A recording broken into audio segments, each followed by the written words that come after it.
네, 벌써 정오가 가까워지고 있습니다. 중후반전으로 갈수록 선택과 집중이 굉장히 중요하겠죠. 그래서 이 시간 특별히 마련해 봤습니다. 오후장에 집중해봐야 할 섹터와 종목에 대한 이야기 나눠보겠습니다. 오후의 선택과 집중, 주식명가 MTNW 김성준 어드바이저와 함께 이야기 나눠보겠습니다. 위원님 어서 오십시오. 네, 안녕하세요. 네.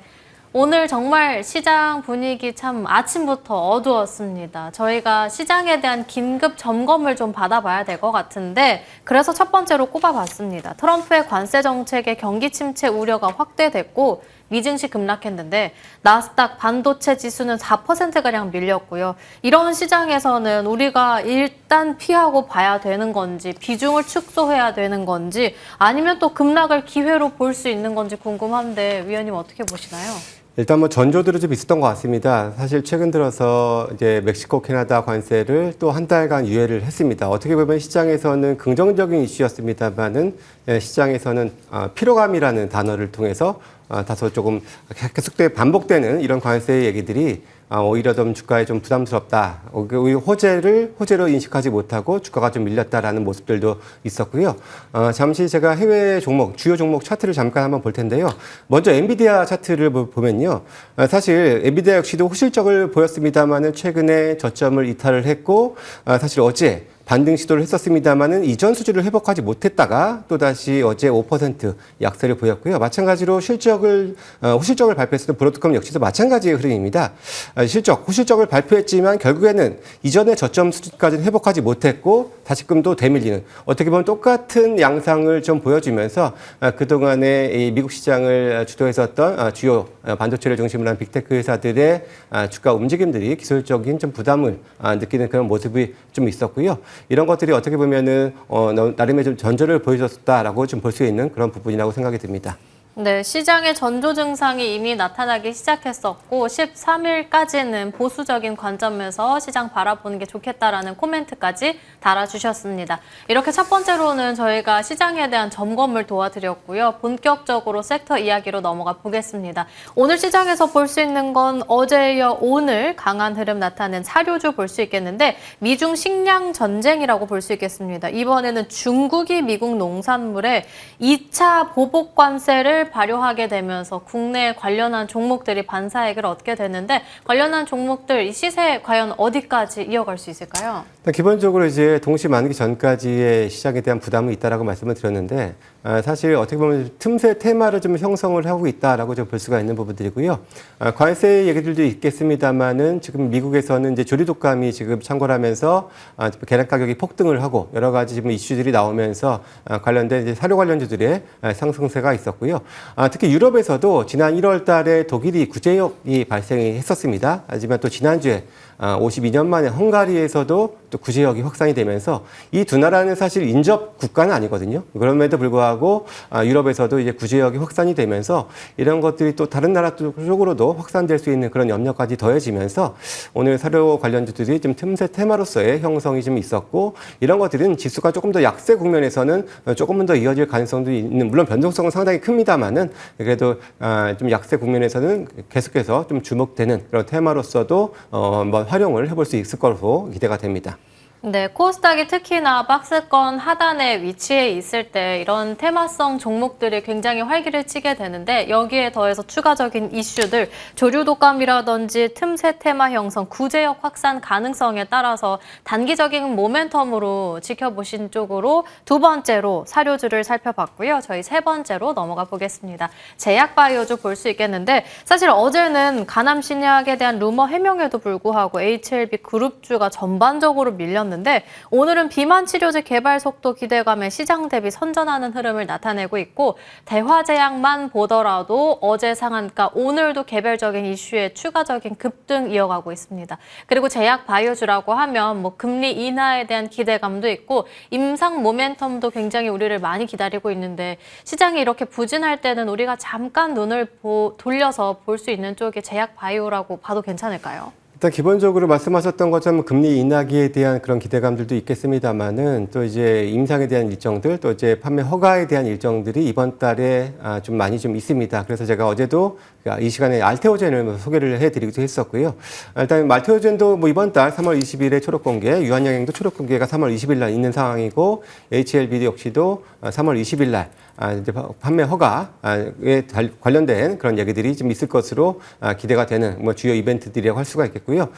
그 밖에도 어제 임상 3상 신청한 퓨처캠도 이번 달 임상 2상에 대한 결과를 기대를 하고 있는 상황이고 ABL 바이오 역시도 담도암 3상에 대한 그런 이제 업데이트가 이번 달에 또 있을 것으로 기대가 되는 등 여러 회사들이 좀 다양한 그런 이벤트들을 좀 앞두고 있는 상황이고 사실 최근 들어서 주로 이제 테크주 중심의 반등세에서 다소 좀 소외된 측면들까지 좀 더해져서 그래도 이번 달은 분명히 조금 좋을 수 있는 환경은 분명하다 말씀을 드립니다만은 사실 또 이제 역시 동시만기 아무래도 이제 방향성이 그렇게 썩 좋을 것 같진 않은 그런 분위기가 있기 때문에 그것을 염두에 두고 그때까지 조금 서서히 뭐 분할 매수의 정도지 적극적인 그 매수에 참여는 아직은 조금 더 시기적으로 하루 이틀 더 미뤘다가 하는 것도 좋을 것 같다 말씀드리겠습니다. 전반적으로 위원님께서는 동시 만기 전까지는 보수적으로 시장 바라보고 계신 만큼 적극적인 매수 권유보다는 지금 시장에서 지켜볼 수 있는 관심 갖고 볼 수 있는 쪽으로 해서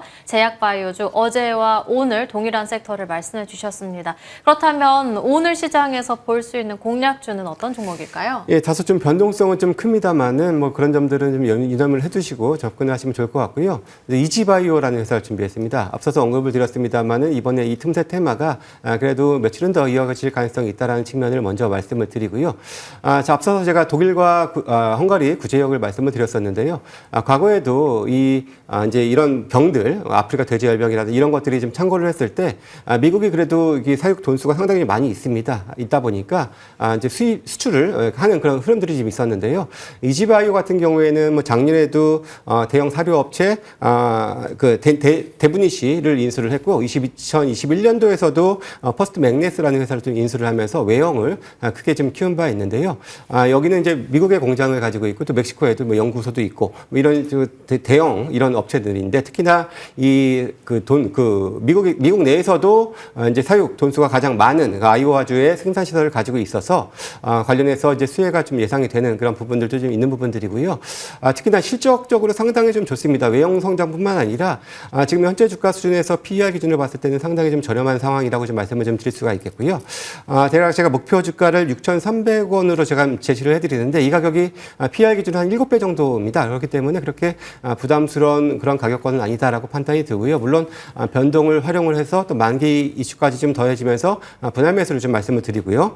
손절 가격은 이제 4,400원으로 제시를 해드리도록 하겠습니다. 오늘 공략주로는 이지바이오 말씀해 주셨는데 실적도 괜찮고 PER도 괜찮은 자리라고 말씀을 해주셨어요. 그런데 오늘 시장에서는 7%가량 조정이 받고 있는데 왜 이렇게까지 조정이 나올 일인 건지 그렇다면 이 조정을 저희가 이용해 봐도 괜찮은 건지 매수가 궁금합니다. 예, 일단 기본적으로 차트 보면서 말씀을 드릴 텐데요. 사실 아침에만 하더라도 이전에 최근에 있었던 박스권을 돌파를 하면서 강한 시세가 나왔었는데 뉴스가 한번 나오면서 외국인들 중심으로 좀 세론이 한번 좀 나온 것 같습니다. 그러면서 시세가 좀 급변하는 그런 모습을 좀 보이긴 했었는데요.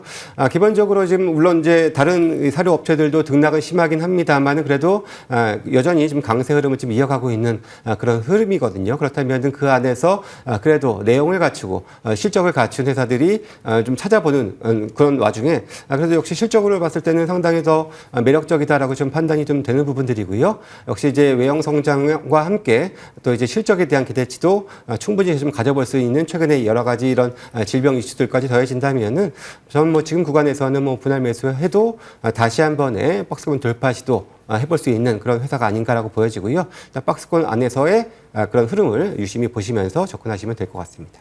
네, 외형 성장 실적을 믿고 갈 수 있는 종목으로 이지바이오 언급해 주셨고요. 목표 주가는 하단에 적혀 있습니다. 6,300원, 손절 라인은 4,400원으로 대응해 보겠습니다. 저희 추가적으로 종목 점검 받아보도록 할 텐데 유리기판 관련한 필옵틱스요. 3월 5일 종목인데 벌써 11%대 상승률 올라오고 있습니다. 오늘 아래꼬리 달고 굉장히 좋은 저력을 보여주던데 어떤 일인 건지 추가 전략 바로 받아볼까요? 예, 그래도 뭐 지수가 소폭이나 그나마 낙폭은 만회를 하고 있습니다. 만회하는 과정 중에서 역시 유리기판 관련주, 그 안에서도 시장에서 많이 지금 회자됐었던 대장주로서 인식이 됐었던 피롭틱스에 대한 흐름들은 상당히 더 긍정적으로 좀 나타나고 있는 부분들이고요. 저는 이제 갭 메우기 과정을 일단 겪었고 그러면서 최근에 아주 강한 탄력을 주면서 반등을 하는 건 아닙니다만은 그래도 꾸준한 강세를 좀 보여주면서 이제 그래도 어떻게 보면은 이런 방향성들이 시장이 다시금 빠르게 좀 호전되느냐 되지 않느냐에 대한 또 방향타 역할도 하고 있다라고 보여지거든요. 그런 차원에서 본다면은 오늘의 피롭틱스의 움직임은 상당히 그래도 긍정적인 그런 방향으로 진행이 되고 있다. 이게 판단이 들고요. 뭐 여전히 하반기 있을 유리기판 상용에 대한 기대감까지 더해진다면은 관련주들은 계속해서 주목해볼 필요가 있겠다 말씀을 드리겠습니다. 네, 그럼 추가적으로 DSC 인베스트먼트에 대한 전략도 받아보고 싶은데 이 부분에 대해서는 오늘 무료 공개 방송도 준비해 주셨고 사실 지금 남은 시간 시장에 대한 불안감 상당하거든요. 그래서 실시간 소통 창구도 열어드렸는데 이 부분에 대해서 어떤 이야기 나눠주실 건지 궁금하고요. 오늘 몇 시에 무료 공개 방송 진행하게 될까요? 예, 오늘은 뭐 장중 계속해서 공개 방송을 진행 중에 하다가 지금 제가 여기 스튜디오로 나온 건데요. 사실 기본적으로는 이제 시장이 다소 좀 변동성이 좀 심합니다. 그래서 오늘 저도 좀 더 안정적인 종목군들 중심으로 그 말씀을 좀 드리고 있고, 일단 시장은 제가 계속해서 말씀드렸던 것처럼 이제 만기 이후니까 저는 목요일 날 오후장, 종가 부근, 그리고 금요일 당 정도가 저는 어떻게 보면 좀 기회가 될 수 있는 그런 시간대다라고 좀 판단을 좀 하고 있고요. 그 사이에 어떠한 종목들을 좀 노려보느냐라고 좀 그런 것들을 조금 말씀을 드리고 있는데, DSC 인베스트먼트 같은 경우는 사실 필요일사 AI가 물론 AI 관련주긴 합니다만 큰 영향은 없거든요. 그러니까 그런 것들을 본다면은 저는 충분히 접근 가능하리라 이렇게 말씀을 드립니다. 네, 실시간 소통 창구도 열어드렸고 무방도 준비되어 있으니까 함께 하시길 바라겠습니다. 지금까지 김성준 어드바이저와 함께 이야기 나눠봤습니다. 오늘 말씀 감사합니다.